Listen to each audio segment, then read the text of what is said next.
Here we are, ladies and gentlemen. Good evening. I hope you can hear me loud and clear.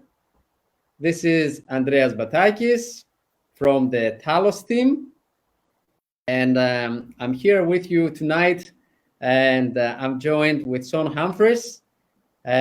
So let me just get Sean here in a jiffy.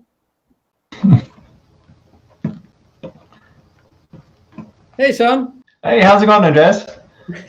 Good. How are you? Good, thanks. I thought I should there's some theme music and come on and. I know, with our bow ties and everything, right?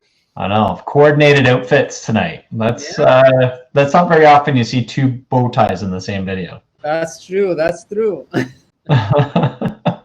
So, everyone, we decided to have this discussion because just to give you a bit of context in case that you don't know us, I'm Andreas Batakis. I'm a realtor with the Talos team and Remax Hallmark.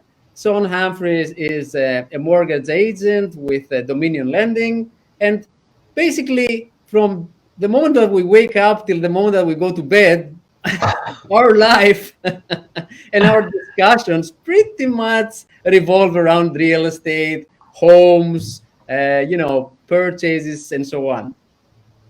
So we thought tonight to have this discussion in front of the whole world so that you get to find out what's going on. And, Sean, we put a pretty provocative question here that is it cheaper to buy a home today?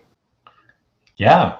I mean, you asked me that question and I thought, no, it can't be true. Like, it couldn't be actually cheaper to buy a home this year than it was last year.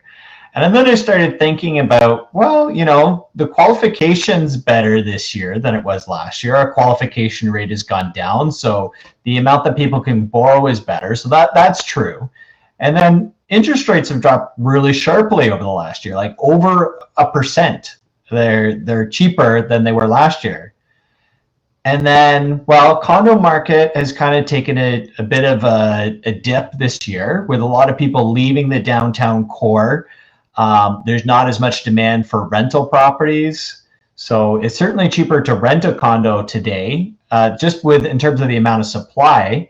And so that also leads into people wanting to sell their condos, or there's more supply in condos. So I think there's a really interesting comment to be made that you can probably buy something at a similar price in the condo market this year than you could last year. Probably pretty similar price. And so if the interest rate is lower, you could probably do something a little cheaper. So how about can we give an example with numbers? Let's just use a number and say if someone was to buy in fall of 2019 compared to fall of 2020 now, what's the difference like as far as, let's say, the mortgage payment? Sure. Okay. Well, let's do the condo example because I think that's pretty, considerable. Say you've got a budget of $650,000. Let's forget that maybe you might qualify for more this year versus last year. You're just going to you're going to purchase a condo for $650,000. Right. A minimum down payment on that would be $40,000. And so if you've got 40, you had 40 last year. The payment last year, say the interest rate was probably somewhere around like 2.89% in that range. Where this year they're like a full percentage point less, so 1.89 even, maybe even a little bit better than that. But just for example, let's just use that it's a percentage cheaper. Keep them rounded and be conservative to give a sense. Yeah, I like that. So your payment last year on a $650,000 condo with a minimum down payment would be around $3,000 with last year's interest rates. Right. This year, you're looking at a payment of $2,650. So somewhere around $350 per month cheaper than it was last year, which I think is a pretty good deal. It's on sale. That's pretty big. That's a pretty big deal. So that's one perspective from which it's actually cheaper to buy now because of the interest rates. If you spend the same amount, like $650 last year, $650 this year, $350 is a lot of money. It could be like all your maintenance fees or a big part of your maintenance fees, for example, Sure. condos, right? Yeah. Yeah. And I mean, it's a great time for an investment property because a lot of people are trying to get out of their investment properties, maybe to do something else, or they're leaving the downtown core and they'd like to, sell that and move outside the core. So if you are looking at maybe a second property, I guess be forewarned that it's a little harder to rent right now. But in terms of a long-term investment, this is essentially Black Friday pricing that we're seeing right now. So I think it's a really good time if you're looking for a rental property. So let's say, can we say an example with a different number? So let's presume that someone had a certain budget last year, and for whatever reason, they had to wait. They decided to wait to see what's going to happen with the market and see if the prices are going to go down. So let's touch on the houses a little bit, right? Like they have gone up significantly compared to last year, more than 10%. Like, sure. And depending on the area, you can look at areas where they went up 14% and so on. But let's just stick with a 10% in an area where prices are not that high, even in the suburbs, right? Not even the center of the city, like or downtown, like our neighborhood, for example, Riverdale, Leslieville, and so on. Would you be able to give us an example just to understand how it's working out there in that case scenario? Yeah. So we'll say in the suburbs, we have seen price appreciation, right? So, people are moving out of the condo. They want something with a little bit of a yard. Probably last year, like, let's just use an example of like a property last year was probably for sale for $800,000. Pretty nice property in the suburbs. And so minimum down payment on that would have been $55,000. And the mortgage payment last year would have been $3,625. Okay. So say that property is now $100,000 more expensive. So that's a pretty decent increase, but that's where we're seeing. We're seeing that less people want to buy condos, more people want to buy houses outside the city. So there's a little bit more, there's a supply issue there than there would be like a downtown condo. So if maybe you're looking at a $900,000 property, that minimum down payment is now $65,000. And but the payment for this year's interest rates for a minimum down payment would be $3,631. So it's actually only $6 more expensive this year for $100,000 more property. So $6 per month. So I don't know, when we were all commuting, that would have been like one really nice coffee and a snack or something like that, right? Depends. If you get it from Timmy's, yes. If you go to Starbucks, no. Yeah, well, depends what kind of snack, right? Yes. Yeah, so I think that's really interesting where it's like $100,000 more, but because the interest rates have fallen, now you're not likely going to qualify for $100,000 more. But, just in terms of, you qualify for a little bit more. But if you're spending $100,000 more, it's basically the same price as something that was $800,000. That's amazing. You get $100,000 more of a mortgage. You have increased your down payment by just $10,000, and you got $100,000 more, and you're still paying the same money as if you had bought last year. Yeah, it's interesting. And when you asked me that, I thought, nah, what is this guy talking about? I thought this is. I felt like this is just a really good title for a chat on Facebook. But in reality, I think it's actually a really good discussion. I think that's an interesting point that it actually is more affordable. You'll spend less on a bigger mortgage this year than you would have last year at this time. Exactly. So I feel that people depending on what they're looking now, they can get a little bit more for their money depending on the type of home that they're looking to purchase as well.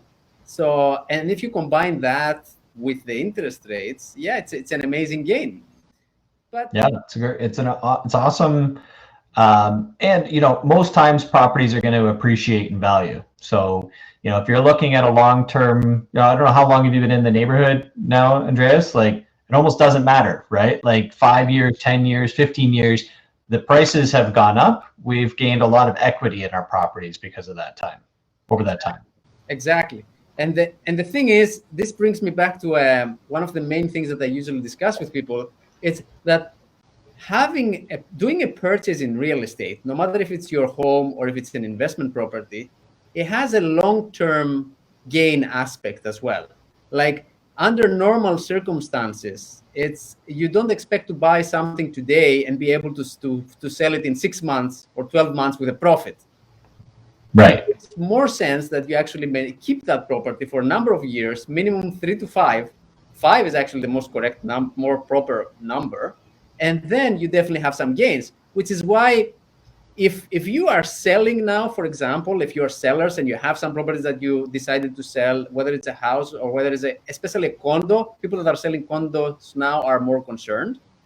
If that investment was done more than 3 years ago or more than 5 years ago, these people are also winning anyway. Like they may get a little bit less now compared to a few months ago. Goes. And mind you, one of the other shocking facts that a lot of people don't know is that if you compare even condo prices compared to last year, they're still more expensive in average today compared to last year. Right. Yeah, absolutely. Right. The average price. But if you compare to a few months, if you go to a month-to-month comparison, they're becoming a little bit more affordable. You get more stuff for your money. But again, as you mentioned as well, Sean, like downtown, the core, it depends on the area as well. Sure. But you were just saying before we went live that you were involved with an offer that had multiple bids, and what was that? So that's still happening, I assume. Can you describe that? Yes, of course I can. So multiple offers are still a thing. Like let's not forget that there are we had a few months since July, we have a record sales. Like we never had July and August and September with so many sales of properties in the Greater Toronto area as this year. Which, when you say that out loud, like in the midst of a pandemic, yes. So there's multiple offers still going on, and even the past few nights, I was actually we were in negotiations for a multiple offer over condos even. But again, it has to do with the location, how the condo is priced, how it's been promoted. All these things are important. It's the same for houses, right? There is a reason why, for example, when we may get 10 to 20% more offers on one of the property that we're listing compared to other people, for the plain reason of the way that we promoted it and how we do the negotiation. Yeah. So the other thing that I think that, Son, you probably can identify from the discussions that you have with people as well, right, when you're helping them, is that a lot of time people get hung up in the details and the numbers that they hear as averages from the news. And, they read an article on Toronto Sun, Globe and Mail, whatever. And they can be I don't want to say that they're misleading. Like, it's not a fake news situation. And I know that everybody's going to remember that I said that, but it's not. So you're saying it's fake news? No, I'm not. What I'm saying is, this is not going to turn into a debate. So, no, what I'm saying is that it has to do a lot with your personal preferences and your personal situation, right? Because we're talking about averages of interest rates even, but not everyone is going to get exactly the same interest rate. Right. That's right. Everybody, and so a couple of things you said there. Depending on what article was really widely read or spread that week would base what I'm going to be talking about with a lot of people. I see, CMHC has made a lot of provocative statements on the price of real estate and what it's going to do before the end of 2020 or into 2021 or the next 12 months, what's going to happen. And, those are some, a pretty credible source saying some pretty bold numbers and bold things. And so when people hear those things, they take that at word. But a lot of, and that can be more for regions. Some regions will experience a drop in price. Some regions will see increase in price. Depends on, but even in those places where there is a drop in value, you can still have those multiple offers because people are still looking for quality real estate. And when something is marketed well, good photos, looks nice when you walk in, the real estate agents are inviting and able to negotiate a good deal, then that's where you're going to see things start to pick up in terms of the price and the number of people that are interested. And then it really doesn't matter what the house was sold that's listed across the street that's not marketed well. That really doesn't matter what that price is. It matters what that individual, because it's something that people covet. And we're seeing that in our neighborhood where there's not enough supply, right? You were saying detached, 3-bedroom detached or whatever with a garage and parking, right? With parking, like, I don't know that many. I mean, there's just not that many of those houses going around, right? Exactly. So it really depends on what you're looking for. It depends on what's your down payment. Like we spoke about minimum down payments. Sure. It's a different ball game. Like minimum down payments means that you have a higher payment per month, right? Because you get an insured mortgage.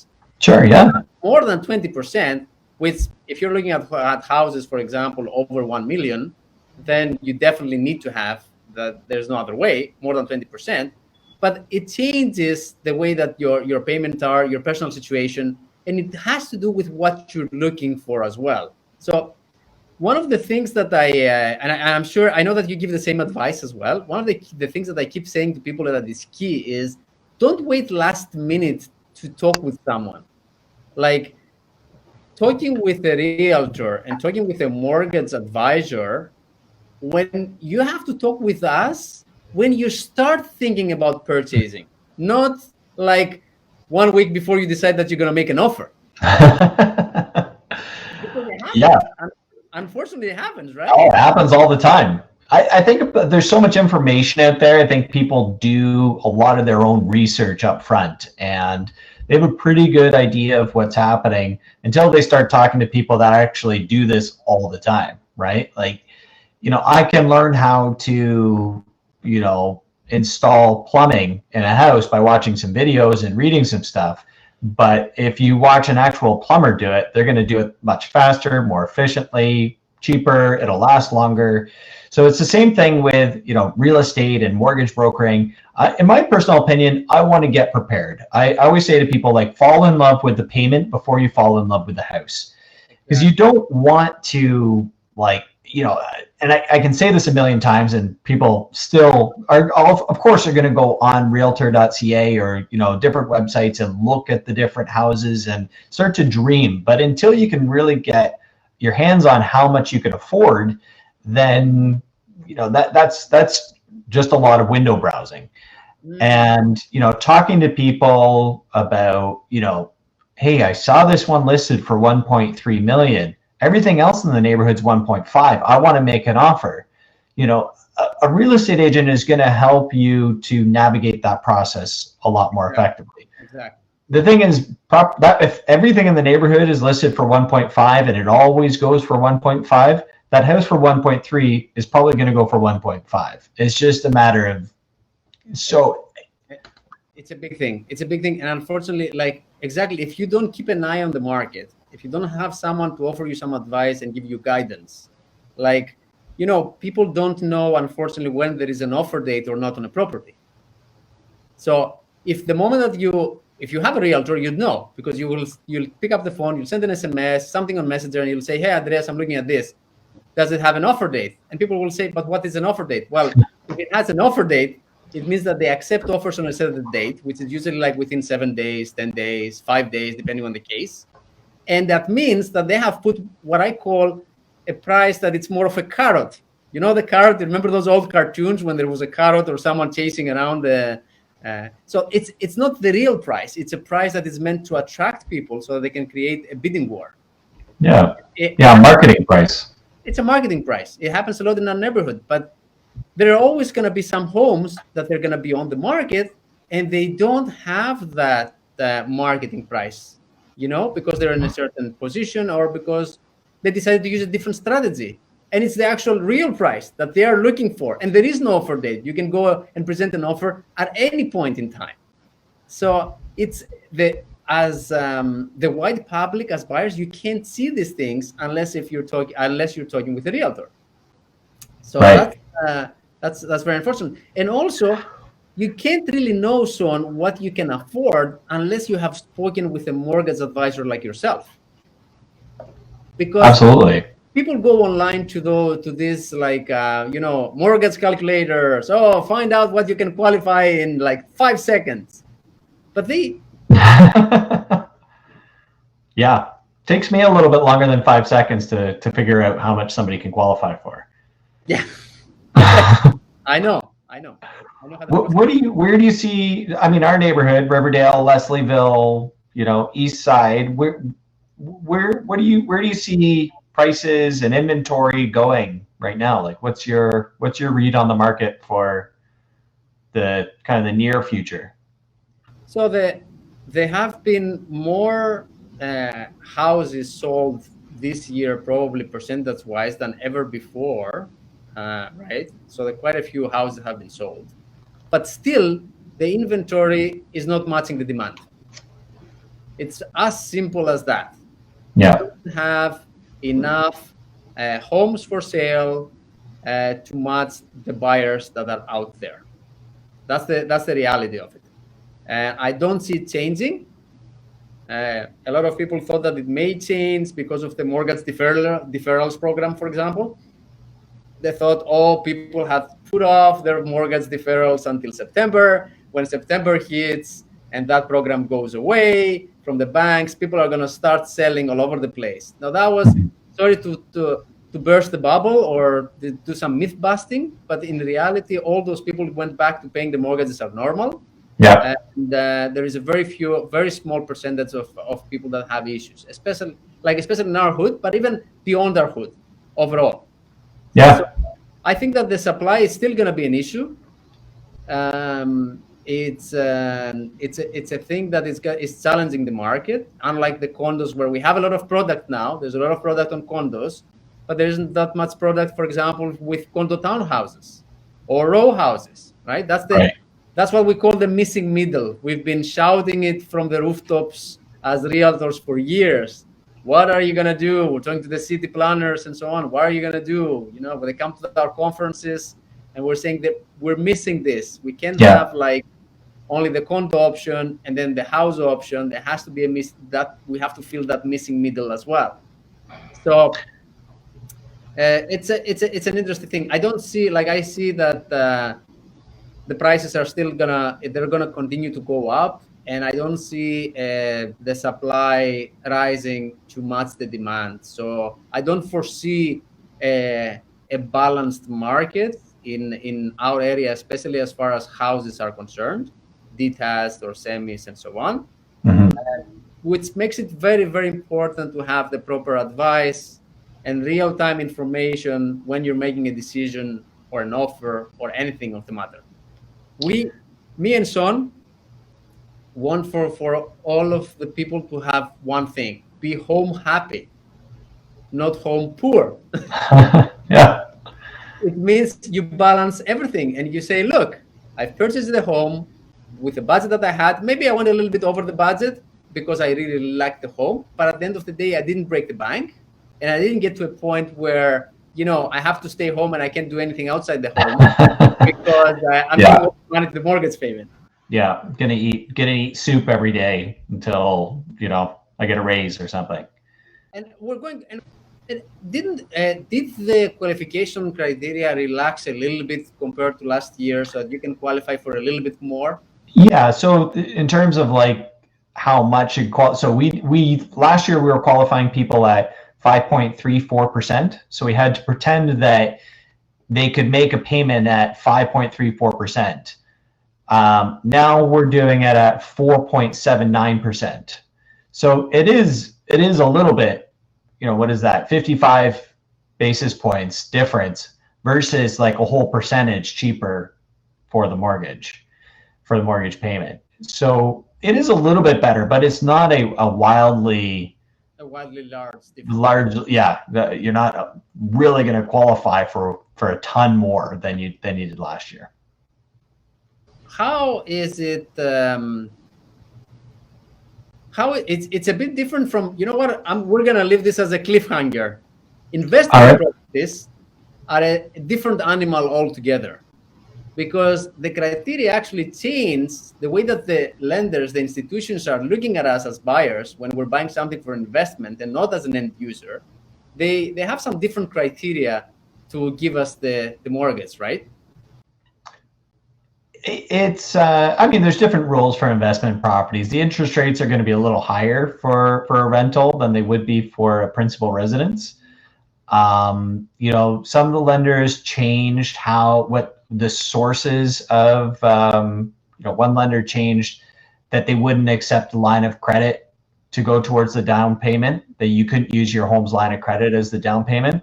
But that was just one lender, and they've since reverted that back. So they've rolled that kind of restriction back, and that's what we've seen as the pandemic has gone on and the banks are a little bit more comfortable. They've rolled back some of those kind of emergency policy changes that they had made. So I think we'll leave it here because we're now too close to 30 minutes, and I'd say as we said during the discussion, it's very important to be in touch with people. And if you don't want to get in touch with us, just get in touch with a professional realtor, a professional mortgage advisor. It's not going to cost you anything. It's just to keep you informed of what's going on in the market, whether the prices that you see advertised are they marketing prices because those properties have an offer date, or are they the real asking prices that the sellers are actually looking for. And I know that you can go online and use a mortgage calculator and see how much you can get, or think that you get a sense.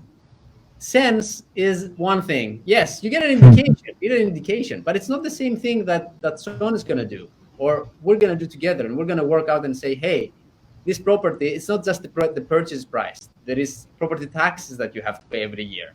There is, if you're looking at condos, which have great opportunities now, you can get a great deal in condos now, but they have maintenance fees, right? So that you have to estimate all that when you create the budget for your life, so that you can be home happy, as we said. That's right. Yeah, you want to make sure that you're getting the right advice. It's free for buyers. There's no fee to work with me. There's, it's the seller's listing agent that pays for the realtor fees. I think it's a great deal for buyers, for sure. Exactly.